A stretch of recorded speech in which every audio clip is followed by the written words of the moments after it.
Bowen Island for millenniums. Thank you.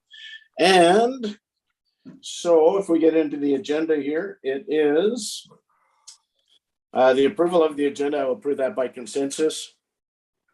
And we will move on to delegations. And 2.1 is Islands 2050 and the Islands Trust Policy Statement Amendment Project Update. Claire Frater. Hi, Claire. Hello.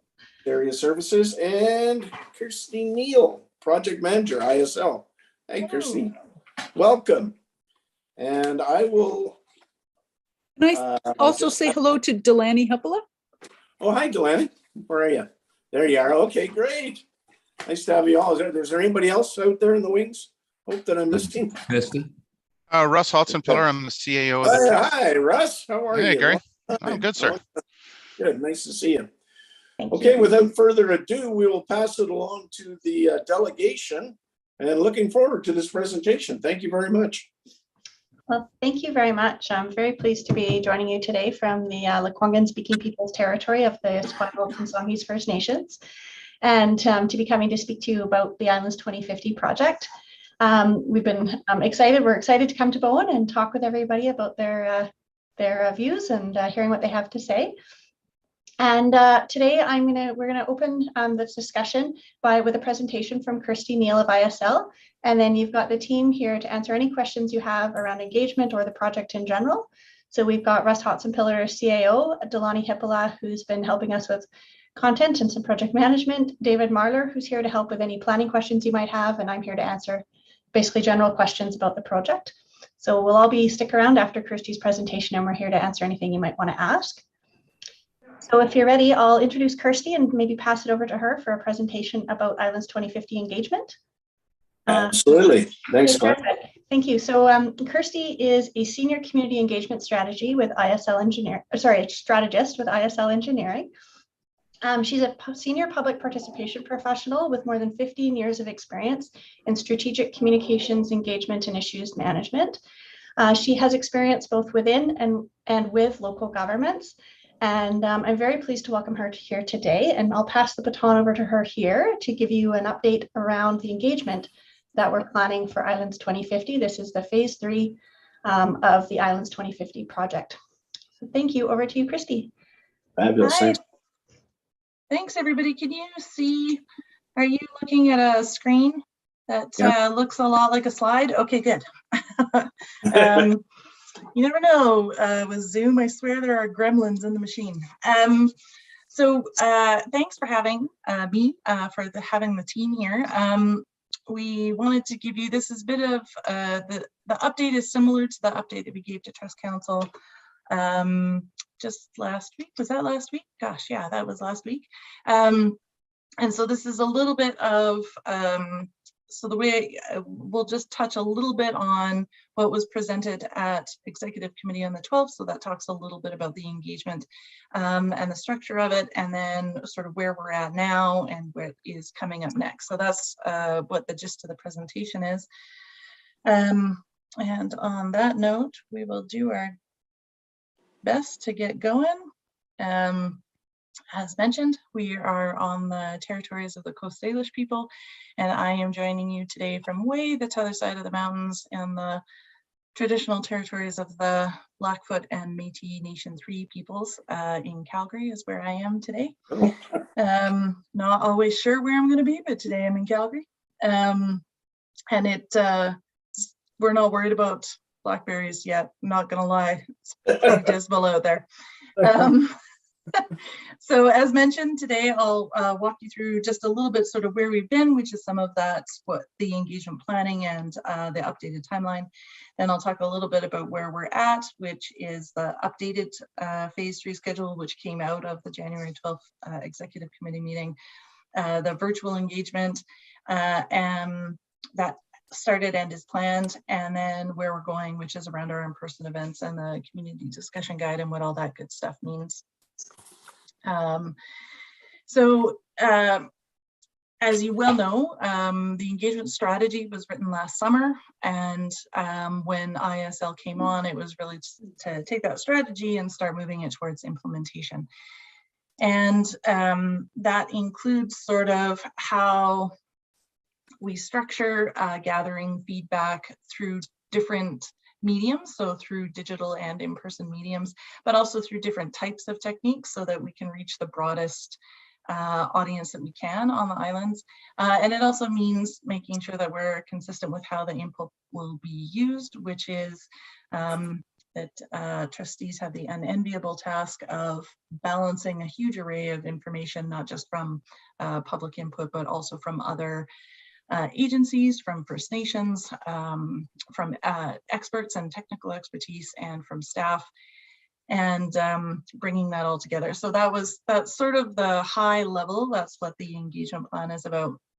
And the tactics that we're using in this particular project, we've got pop-ups and community events. Event booths is what I mean by pop-ups. We renamed that recently. And so what the difference between those two things is, they're both in person on the island opportunities. They will both have displays and opportunities for feedback on site, as well as opportunities to meet with the project team and ask questions.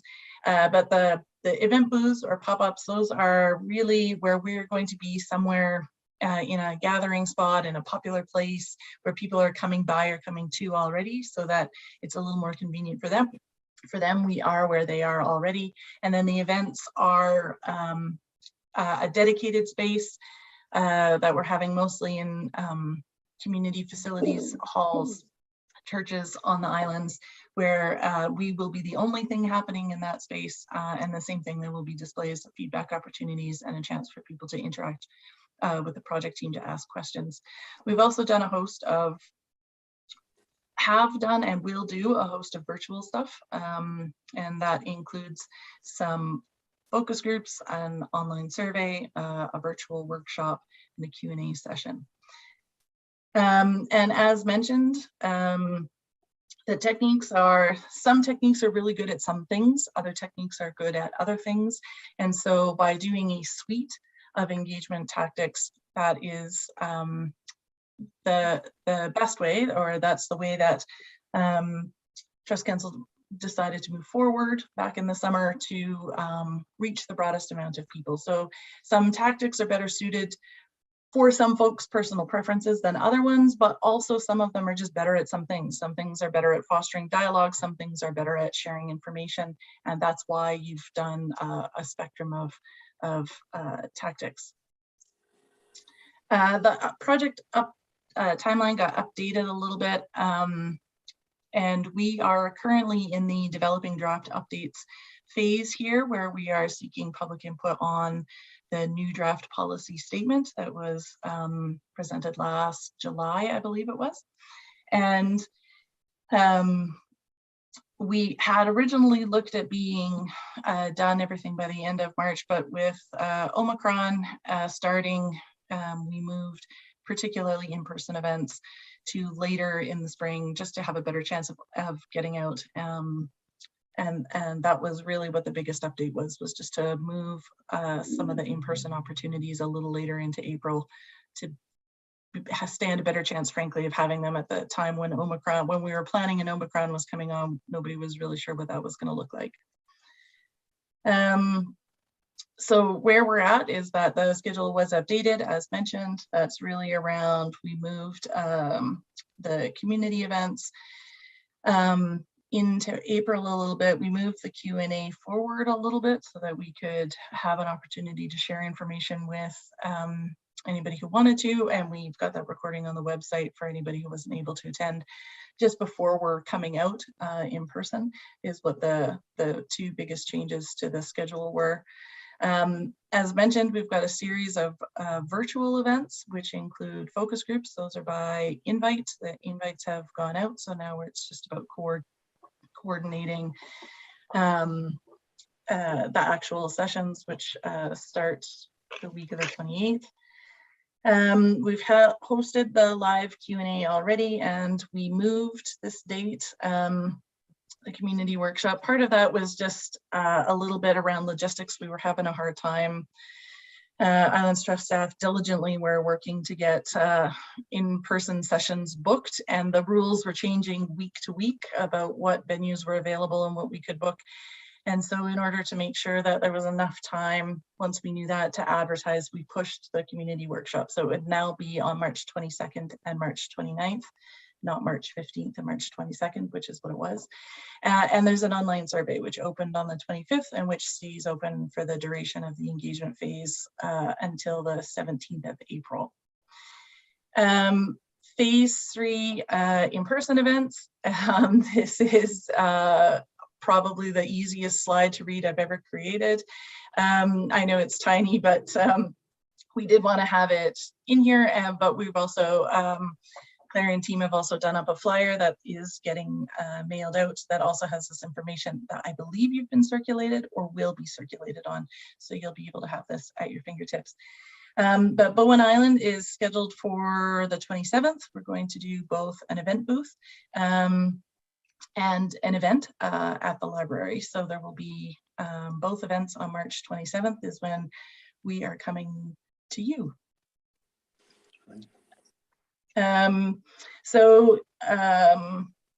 In terms then of where we're going, we have now finalized the bookings. The last thing we're finalizing are locations for pickup and drop off of the community discussion guides. I should come back to that. I'm sorry. I can talk about it on the slide. I forgot to talk about it in detail in the techniques.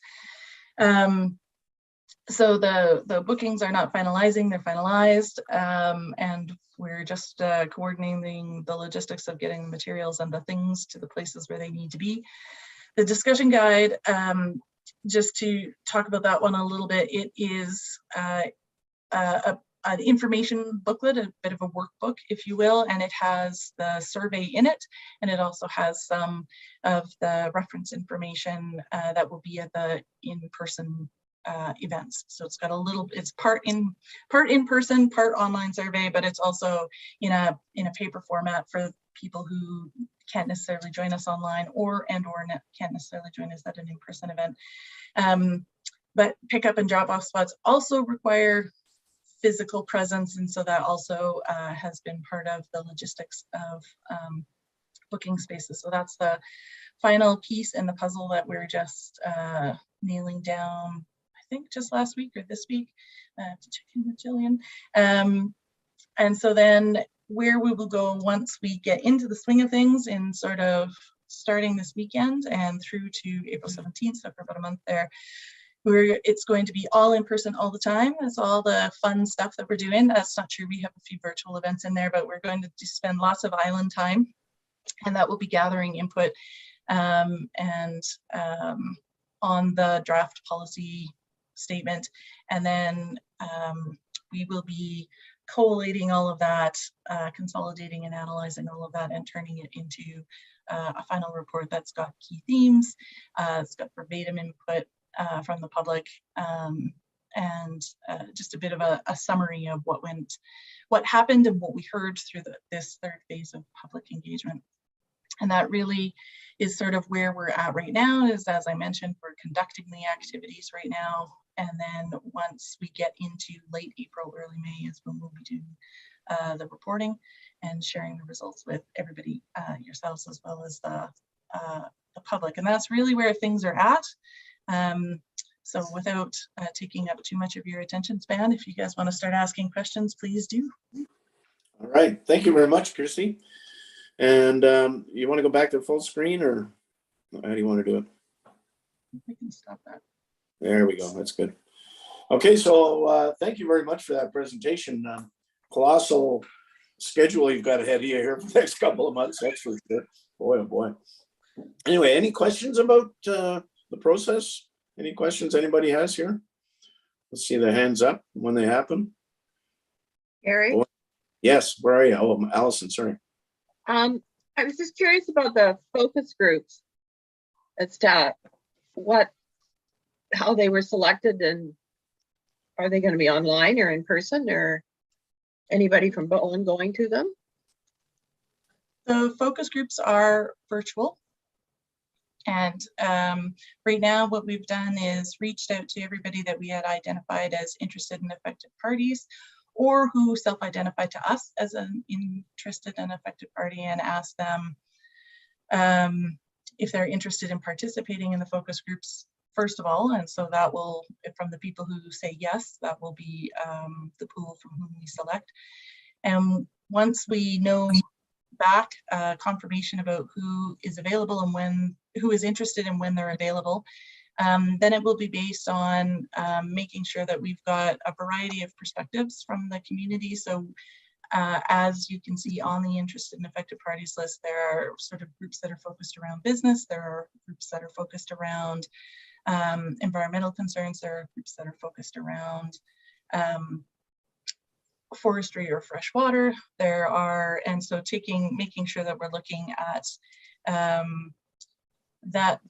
that diversity of perspectives that way, but then also diversity of perspectives geographically. So yes, there will be somebody from Bowen for sure, and the other LTAs, and we're going to balance that across the focus groups. There will be 8 of them. One of them is targeted to be for youth. So there will be 7 that are sort of from sectoral, community sectoral, not necessarily economic sectoral, not just economic sectoral, community perspectives. And those are all online, and there'll be about 8 to 10 participants per focus group. All right. Allison, is that it? You referred to a list. It's not a list that's out there for the general public to look at, I'm assuming.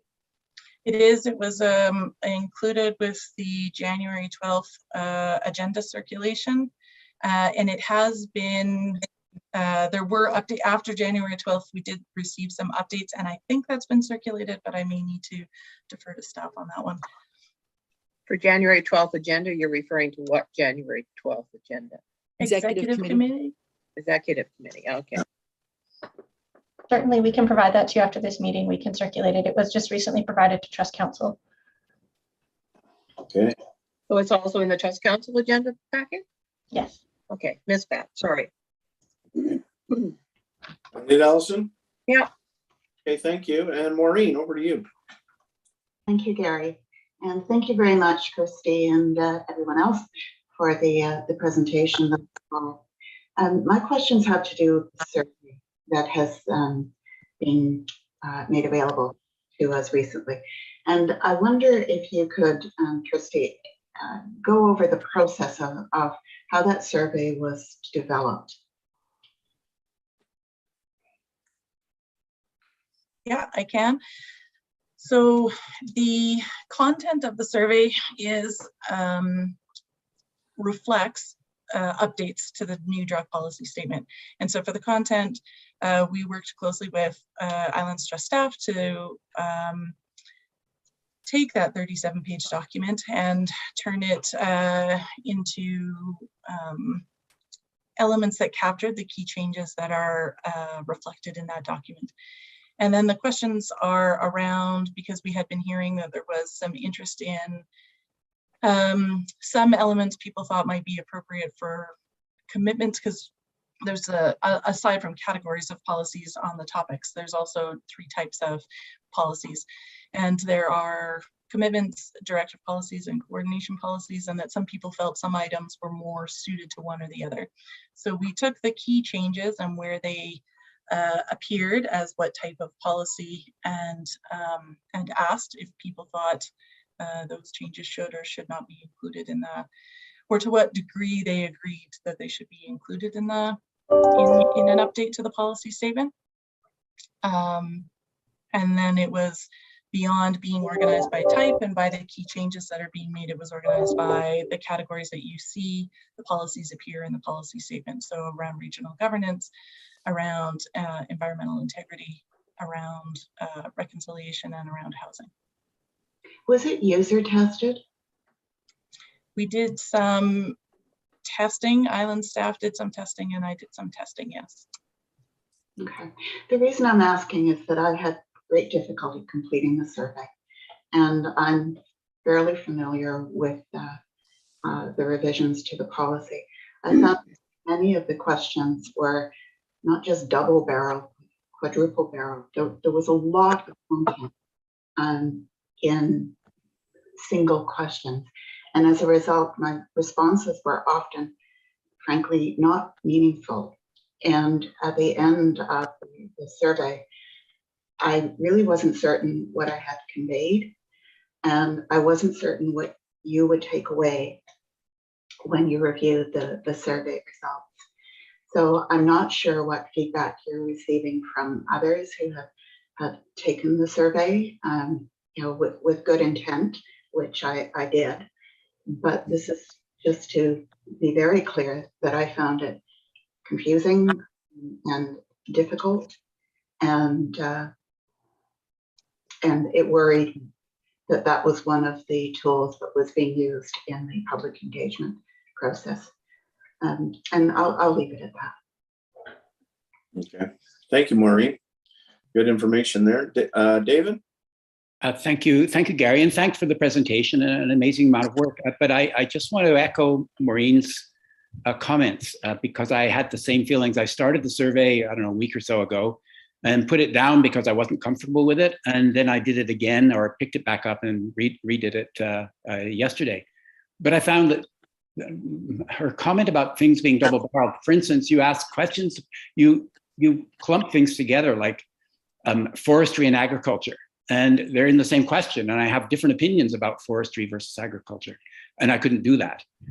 You had questions about water, whether we should do rainwater capture, but only for secondary water use rather than primary water use as well. So things like that, I didn't know how to answer. So I just wanted to make that the same point that Maureen did, and perhaps add a little bit of flesh to the thought, because like Maureen, I wasn't sure. Okay, I then tried to fill in the blanks below the questions where I was troubled, and maybe that'll give you the information you need. But yeah, I just felt it was we tried to do too much in each question. That's my thought. Thanks. Not user friendly. In each statement, you mean? Yes, in each, well. In the well, statements you were asked to agree or disagree with, that was where you had a problem? Yeah, there was too much in there. So I would agree with part of it, but not the other part. Okay. I didn't know how to answer it. I think that's fair. Some of the things that were bundled together are bundled together in the draft policy statement. So it's good to know that in asking about them, you would like to have seen them separated. Right. We didn't, because we were sort of reflecting how they were. And I think that is true, but I rely again on staff for the content that I think the change in the policy statement is around secondary or supplemental, I can't remember the wording, supplemental use around freshwater. So I think that's why we asked that way. Okay, thanks. All right, any other questions from the Islands Trust here? Michael, go ahead. Yes, hi. Firstly, because I've been involved in the Trust Programs Committee that's been working on this project. And in fairness to those good folk working on this project, if you just look at the governance report, it refers it to a Herculean task. Those people were working on a document that hadn't been updated for 20 years, which, by the way, is not their fault, but they were set with the task of revising this document. And it really is a very challenging and daunting task. And coming back from our 3-day meeting last week, I think there was general sort of recognition that was their reality. And it's wonderful to be wise after the event. Probably most people agree that, if we could do this all over again, we might have moved the draft policy statement a couple of steps further to where it is now before it went out for survey. Chrissy, I'd be interested, you're certainly going to get the comments that this survey, and by the way, people will have opinions on the survey, and you just know that's going to happen, and I see it happening already, and that's up to the individual. But you'll certainly get feedback that are not dissimilar to what you've heard from David and Maureen. So I think I'm just going to ask for a little bit of a grace for the people who've been working on this, because we thought last week it would have been easier to have refined it further, because you've been given a survey and some people had got the survey before they'd really had a chance to review the last edition of the policy statement. So some people have asked themselves, Christy, well, okay, I'm filling in the survey. Am I answering the questions very generically, or should I be making specific reference to the revised policy statement? So you please acknowledge the fact that that's going to be a question. And as well, this has been for the trust a hugely expensive exercise. The cost on external consultants involved in this project, I'm told by the chief financial individual working there, is just a little over $186,000. So the amount of money spent on developing the engagement plan, the implementation and just general communications help has certainly been a very, very expensive exercise. Now, Chrissy, if this exercise is going to get out, do you see there might be some revisions to this questionnaire? Because, I'm sorry, everyone's going to have their comments, and some are going to be less than flattering. And having worked on this project myself for a very considerable period of time, I just asked the questions. I said, well, hold on, everything is up for discussion and everything is up for grabs. But is there any chance, because I'm a little concerned that criticism of the survey is going to detract from the important parts. What are your issues with the revised policy statement? And I hope it's not. So I put it to you, we may have to do some refinements or even a Mark II simplified questionnaire. Some folk just didn't answer it. Questionnaires are discretionary, and when you're on page this followed by page the other, you lose some of the audience. And I'm asking you whether you felt the actual questionnaire in total for general consumption was too large, and whether we might consider a remake. I would have to take the question of a remake back to staff, back to the project team, and then answer that question that way. I do think the policy content is challenging, if I'm honest with you. I think it is, and it's not a familiar, if you will, environment for a lot of people. They don't write policy every day. So there's a learning curve to just, what am I even looking at and what does that mean for me? So I think that it is challenging content. I do have to tell you though, yes, we're definitely in the sneak peeks that I've done to see how people are faring on the survey. I do have to say, yes, we're definitely hearing people saying I'm having challenges here, but you are also getting really quality, actionable feedback so far. So I think that there definitely is a challenge. I also have to say Islanders so far have been really up to the challenge. So I hear the feedback, and I think that that's something I can take back and discuss with the team. But I do think that there's a lot of really good information coming into you, and so far a pretty robust response. I think we're officially 2 weeks in now, and we've got just under 450 responses so far. So I think people are definitely making the time to answer and being thoughtful in their answers. But in terms of whether or not we would change it or refine it or do a new one, I'd have to take that back to staff to ask about. Yeah, understood. Okay. Sue Ellen. Hi, everybody. Yeah, I just, it's good to hear all this information, and this is partly why we, speaking as a member of the executive committee here, Islands Trust, we approved all this because we needed to move ahead with this important project. It's a long time for the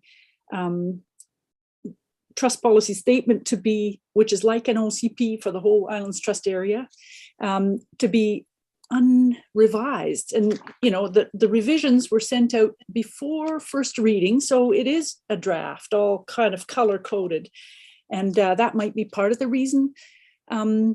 that things feel more complicated.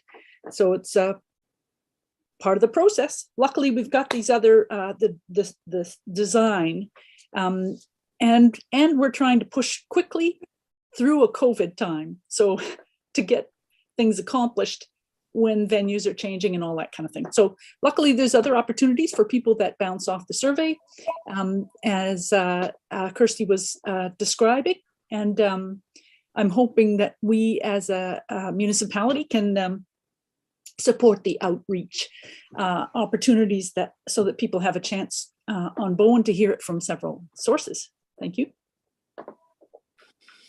Okay, thanks, Sue Ellen. Any other questions for the presenters here? All right, Allison.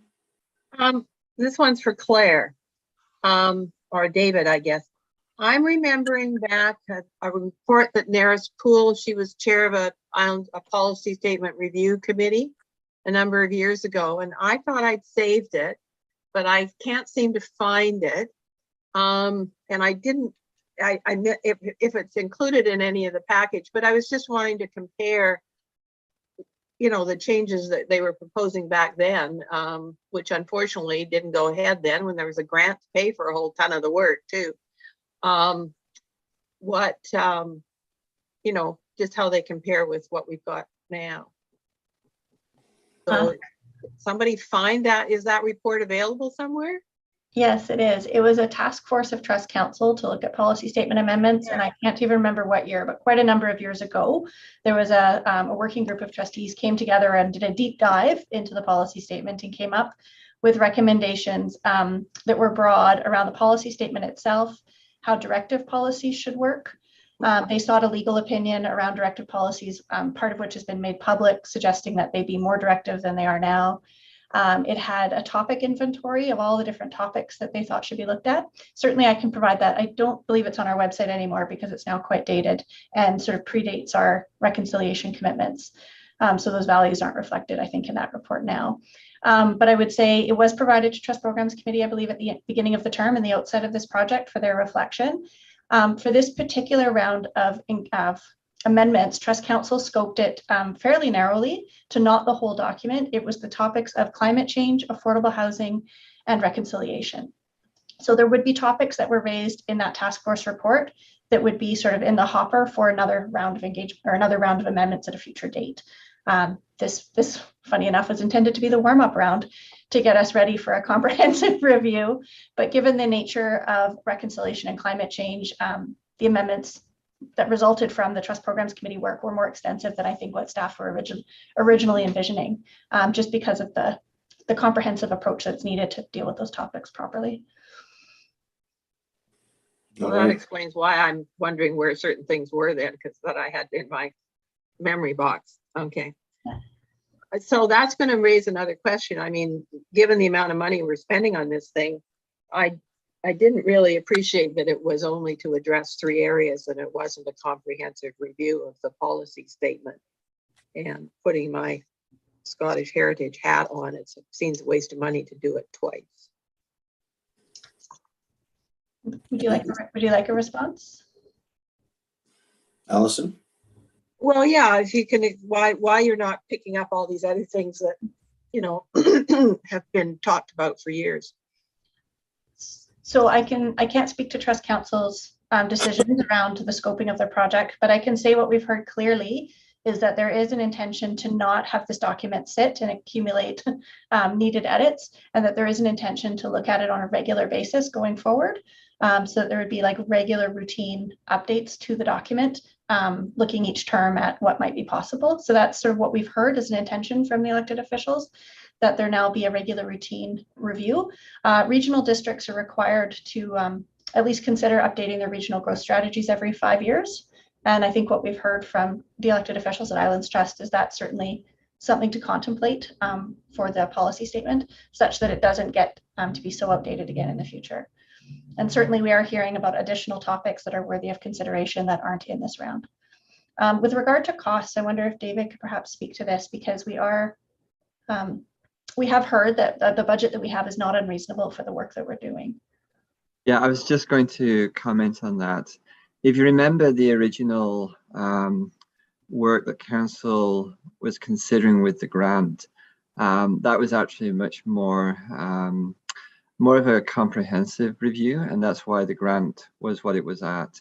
But I've been talking to staff at regional districts that are undergoing reviews of the regional growth strategies. And the numbers that they're looking at is about $800,000 on average. And the reason for that is that these documents are region-wide, very similar to Alan's Trust policy statement. So it's really the consultation in all the different municipalities that has to be coordinated. So you can consider the Allen's Trust policy statement very similar to that. We have one municipality and 13 local trust committees, as well as quite a few First Nations in the area that all need consultation and input into this. So doing, the scope of this project was intended to be kept narrow, which is the 3 focus areas that council requested. And then I think the intent was to not allow the document to stagnate for another 20 years, but to have an ongoing program of iteratively updating the document. So this is step 1. And then the next step would be whatever council felt would be the next appropriate piece to look at, and then work through it over time. And rather than spend, $800,000 on a 2-year project to completely redo the entire document. So that's the way I would look at it. Yeah, so I just wanted to put that out there. Okay, thanks, Stephen. Allison, have you still got your hand up? Well, I just wanted to say that I was on the Trust Council when it decided it wanted to do it and applied for the grant, but I did not run for re-election to Trust Council in 2011. So I wasn't part of the group that decided not to go ahead with the grant for the rewrite. But it's interesting, there were 4 amendments done, between the time it was first done in 2002, and then everything there were all these things to be done, but nothing happened until I do remember suggested changes over the years. So, all right, thank you, Allison. Anybody else with a comment out there? Sue Ellen? Yeah, thank you, Mr. Mayor. I just wanted to mention that for a special purpose agency or special purpose government or special purpose organization that the Islands Trust is, with a mandate to preserve and protect, we anticipate, speaking as a trustee, I anticipated that there would be a lot of interest and people with different visions of what the future should look like in the Gulf Islands, and especially with topics like climate change and reconciliation and housing. These are all kind of hot issues, and with crisis and language around them. And so there's a lot of people with strong ideas, and that's what we're trying to capture here. It's growth management tools. People resist that. Some people welcome that. I don't want to be general, but there's a lot of interest, and it's a way that even regional districts are different from,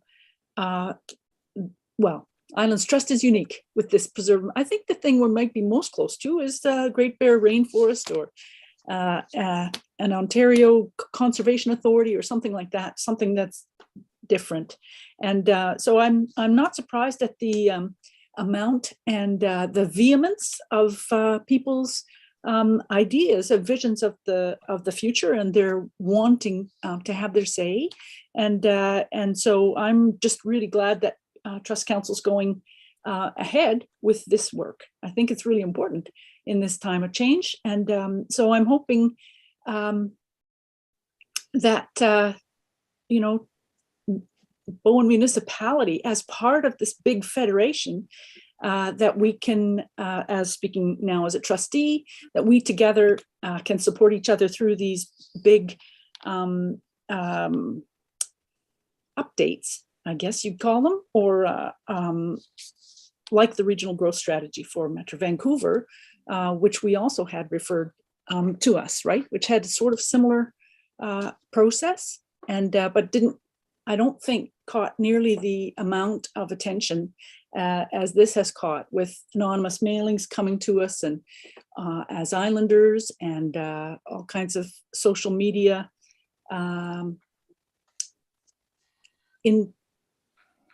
involvement. And so I just I hope BIM Council and Islands Trust Council can work together towards a better trust policy statement that will work better for everybody. Thank you. Okay, thanks, Sue Ellen. David? Claire, sorry, is your hand up? Okay, sorry, Yes. go ahead. Thank you. I just wanted to take a moment for those people watching, or maybe for councillors who aren't familiar with the grant, because we keep referring to it, but you may not know what it was. Just to say that I can't remember the year, but maybe we're talking in the, I think Allison said she didn't run again in 2011, so maybe it was back in that era, that we had applied for gas tax funding for $250,000 to amend the policy statement, and it was approved. And then we had an election, and the new council came in and decided, for the, I believe the first time ever in gas tax history, to turn the money back and not proceed. In addition, we had other grants that we had heard were likely to be successful in the range of $50,000 to $100,000. So back in the day, we had funding. So that's what's being referred to when we talk about the decision to turn back the grant, is there was a change of direction after a municipal election or a local government election. And the money was returned. So just wanted to offer some history there for the people who might be new to the topic. Okay, thank you, Claire. David? Thank you, Gary. And I just wanted to just clarify a bit. I you know, had negative comments around the survey, but I don't have negative comments about the process itself. It's extremely important. I see it as similar to a regional growth strategy, and I'm the Metro Vancouver director, so involved in that a whole lot. And it's extremely to be able to organize the plan forward in a way that is thoughtful and considerate of all of the varied parties involved is extremely challenging and very difficult. So I certainly support the process and recognize that you're putting a lot of work in it, and certainly encourage you to keep going with that. So I just wanted to have some positive comments about the importance of the job and how difficult it is. Okay, points well taken there, David. Thank you. Anybody else have anything, Michael? Yes, thank you for that, David. And I'm going to say, I'm going to encourage people to fill in this questionnaire. We encouraged people to do it when it came to the budget. And I think it's really important that they do. And in fact, only since this meeting started, I get one of those sort of flashes that come up on our screen, which we all do. So I can see already work is afoot from several groups to say, fill in the questionnaire. Now, how they describe, but I mean, the questionnaire is the questionnaire, and they're asking people to fill it in. So, you know, that's a process that's undeniable. So if we put a questionnaire out there, we cannot blame people for filling it in. And I see already there is a strong drive to get people to do just that. And frankly, I could not do anything else but support encouraging people to do just that, and I'm sure they will. I hope they will. All right, thank you, Michael. Allison? Me again. Yeah. I'm back to the process, and I'm just looking at the slide in your presentation. So is the intention to give it first reading at the June Trust Council meeting? At the September 2022 Trust Council meeting? So at this time, our intention is to take an engagement report to Trust Council in June. And at that time, Trust Council will discuss next steps. There haven't been any decisions made about what that will look like at this stage. So certainly we're awaiting Trust Council's direction in June as to what that will look like. So given the timeline and elections happening in October, this whole thing could go sideways with a new council. Yeah, certainly we wait to see what Trust Council wants to do. Yeah. Okay, thank you, Allison. Anybody else? All right. Sure. Well, if I could, I just want to say, I mean, sort of as one of the leads on the project, we are really hoping people will engage with us and share their views. I would say trustees are really open-heartedly wanting to hear feedback on all the very many ideas and thoughts and perspectives in that document, and looking forward to incorporating what we hear from the public along with all the other streams of inputs that they're getting. So really, we are looking forward. We're getting out onto the islands. We've got virtual and in-person events and providing many different ways for people to engage with us. And we're really looking forward to getting all of that input in and looking at it and looking at what changes to the document might happen. All right. Thanks, Claire. And just on that point, how do you weigh the difference between the public engagement where the people actually come out and the survey results? And let's just say that they're not complementary. Is it just a matter of putting them all together and having a look at them, either Claire or Kirsty? So Yeah. I'll pass that to Kirsty because I was going to say, yeah. I was going to say that's exactly what you do, is you take a look at everything that comes in. We build the different opportunities for input to complement one another. So even if it's not the community workshop, for example, the virtual community workshop is a lot more dialogue based. So we'll be having different types of questions and dialogue than we would in a survey where you're pretty limited in terms of interactivity. But they're not so divorced from one another that you can't look at the input as a cohesive whole. And so that is what we do at the end. So there's not the survey, there's no one tactic that's more important than another, I guess is what I'm trying to say. It's not the survey counts for more than the people who come out in person counts for more than the people who submit a discussion guide. That's not at all. The idea is that this gives you a holistic picture, a cohesive, comprehensive, holistic picture together. So yes, there will be a lot of data to go through, and we will be summarizing it and organizing it. But the idea is that together these things give you a picture of what you're hearing. And I guarantee you're going to hear differences of opinion. You're definitely, there will still be things for Trust Council to have to weigh, but at least you will have a good rounded sense of where the community is at on those things. And no two people necessarily agree on any one thing. So it's really about looking at the patterns that you're seeing and where people are landing sort of in general, and sometimes it's not necessarily, 27 people can say something that you really need to pay attention to that, but the 28th person might have a perspective that really gives you insight. So it's important to be able to look at those things holistically. Yeah, holistically once we get all of the feedback together. Absolutely, that's well understood. To Sue Ellen's point there about, there has been a little bit of pushback on this. There's no question, from the survey and stuff like that. And I think you have to ask the question, why? Why is there so much pushback on this? And that has to be answered. I also regret any sort of the thing to get this done. The expediency should not play into this, in my mind, should not play into this project. It is a monumental project. I mean, there's absolutely no question to it. But I think the real thing is just try to get it right. And to David's point, where you're just going to take it, get the three major pieces out of the way by the sounds of it, and then move on, it's just going to be a colossal undertaking if you lose the momentum of the core piece. But that's a choice you've made, and I wish you well on that. So if there's no more questions, I'm going to bid you guys adios, and thank you very much for your presentation, Claire, Kirsty, Delaney, and who else is in there? David.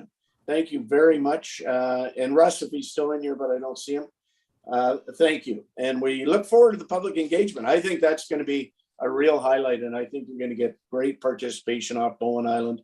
And it's going to be, it'll be both sides, which is always interesting. It'll be up to you where we go from there, I guess. Anyway, thank you very much. Enjoy the rest of your afternoon, and a pleasure to have you with us. Thank you very much for having us. Very good. We look forward to seeing you all in Bowen.